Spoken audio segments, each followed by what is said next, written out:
have a dream that my 4 little children will one day live in a nation where they will not be judged by the color of their skin, but by the content of their character. I have a dream today. Tomorrow, our nation will be honoring Dr. Martin Luther King Jr. and here to talk more about how we can honor Dr. King. And he's going to also share some things that people may not know about Dr. King. His name, Reverend Shane Harris. Good morning. Good morning. It's good to be here. It is fantastic to have you in because you have such great insight and you have a great ability just to bring it home for our viewers. So, first of all, talk to me a little bit about what Dr. Martin Luther King Jr. means to you.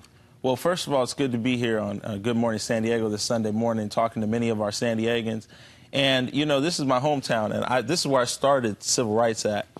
Dr. King, to me, is someone who really stood as an iconic figure in history for the people, stood for what was right. It was never about party lines or differences. It was about really doing what's right for the people, doing what's right for society. And I think that he's someone who could speak to many of the issues in the black community, but spoke to many of the issues across America, internationally. And I think that that his leadership, I think, is still very important. It was important then, and it's even more important now. So that's who he is to me. He's someone who really spoke internationally to all kinds of people, while he was advocating for the rights of many of folks in the black community. Yeah, because Dr. King, I mean, he had these 6 principles of nonviolence. He talked about the triple evils. But here is a man that represented a community, an ideal that he wanted, not just for one community, not just for one nation, for the world. And he spoke a lot about agape love. That's right. Talk to me a little bit about what agape love is. Well, you know, it's that God kind of love. You know, it's that idea that, you know, we may have differences. We, you know, may not see eye to eye on some things, but it's about looking past that to really show that kind of love and that kind of passion for people. And Dr. King did that. I mean, when you look at, you know, the letter from Birmingham jail and some of the historic moments, even when they're marching down Selma, and many of us have seen the movie Selma, the real kind of leadership that he brought was more than just structural leadership or leadership in race and society around race relations. He really brought the conversation around, even though you're doing this to me, I'm going to love you in spite of it. And I'm really going to love you. It's not the fake kind of I love you, shake your hand, kind of move on. He really loved people. And I think that that's why he touched America so much. That's why he touched the nation and the world so much, because people really felt that love and that passion from the leader that many people looked up to. But he was very humble and very sweet in his kind of connecting with people and trying to move the society forward. Well, you know, the act of love is an action word. So if we are going to pay tribute to Dr. Martin Luther King Jr., what can we do? I think that we need to take real leadership, not just, you know, when you look at the government shutdown right now, for example, I think we have a lot of issues today that we've got to really take leadership around. Dr. King was not just this loving figure, but he was also actively loving, but actively engaging around the issues. We have 800,000 people, I think, or so, or many people across the country who, during this government shutdown, are not getting paid.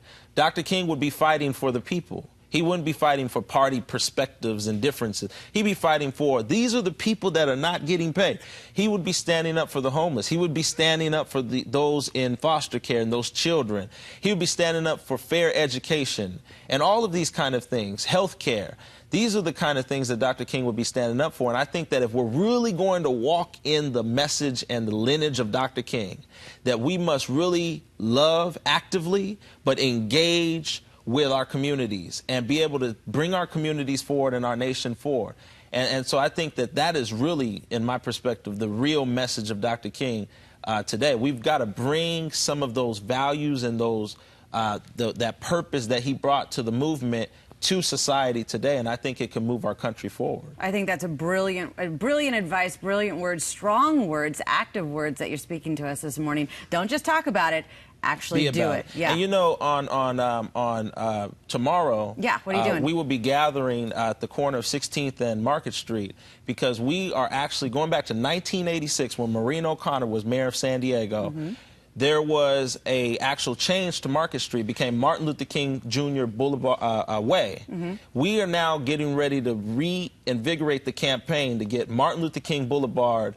This is the 8th largest city in America on Market Street. We want Martin Luther King Boulevard back on these streets, because there's a historic, iconic perspective to a Martin Luther King Boulevard. This is the 8th largest city in America. What time are you guys going to be out there? We'll be out there at 1 p.m. So people can come out and support your movement? Yeah, and we're going to be pushing for Martin Luther King Boulevard. But I think that today's message should be that we really have to reflect on the history of Dr. King and what he stood for, and really find a way forward in our country. And the only way to do that is we got to get away from partisanship.